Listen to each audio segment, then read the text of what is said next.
AI on RAN, Edge AI for resilient coastal communications. Small island developing states, they lose their communications precisely when they need them most. Hurricane Maria, 2017, Dominica went completely dark. No telecom, no internet. Right when emergency responders needed coordination the most. That's what SIDSense was built to solve. We put AI right next to the radio access network on a vessel offshore. A drone streams live video over a private 5G cell with super resolution and spectrum sensing at the edge. Here's the full architecture. 4 planes, tightly integrated. Starting with the UAV, a drone with a 360-degree camera streaming live over the 5G uplink to the vessel. Next, the vessel edge, where AI meets RAN. The mode controller watches uplink quality. Good bandwidth, native HD. Drops, we switch to degraded.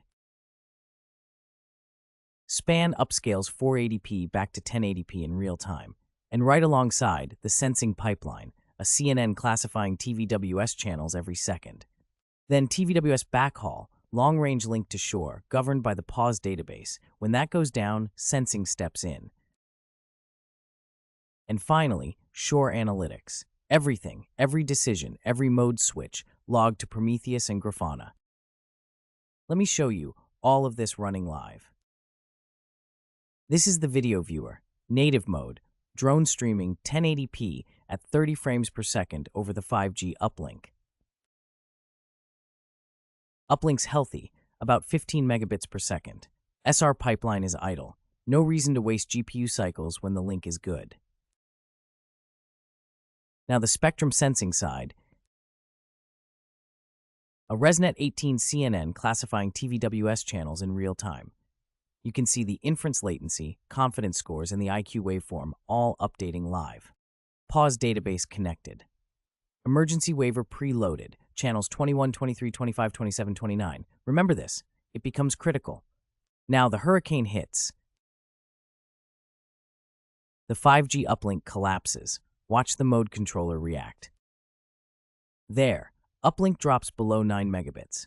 Mode controller detects sustained degradation and switches. 2 things happen at once.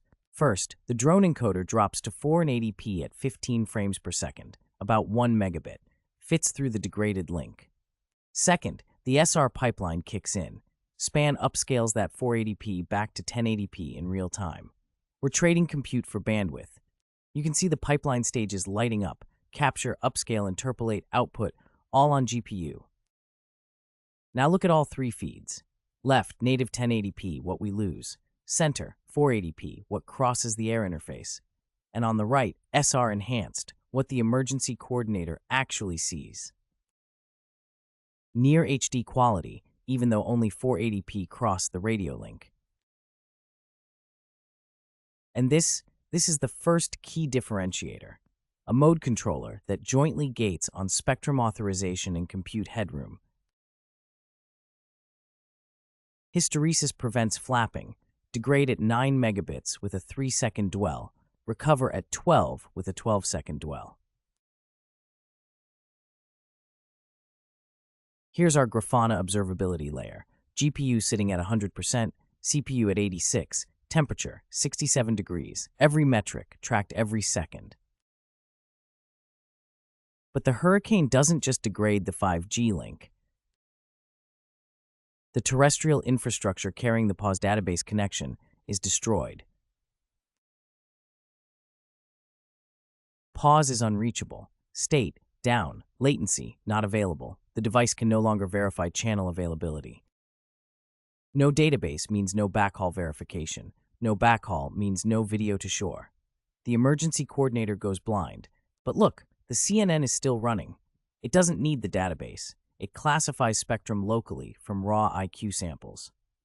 Under the emergency waiver, transmissions continue on sensing verified channels. Look at the audit log. Every decision recorded. Timestamp, channel, classification, confidence, waiver ID, a complete regulator reviewable trail. This is the second key differentiator. Sensing-assisted TVWS continuity, regulatory intent preserved even without regulatory infrastructure. Storm passes, pause reconnects. Through it all, the emergency coordinator never lost the picture. And there, native HD restored. Everything you saw, real software, running live.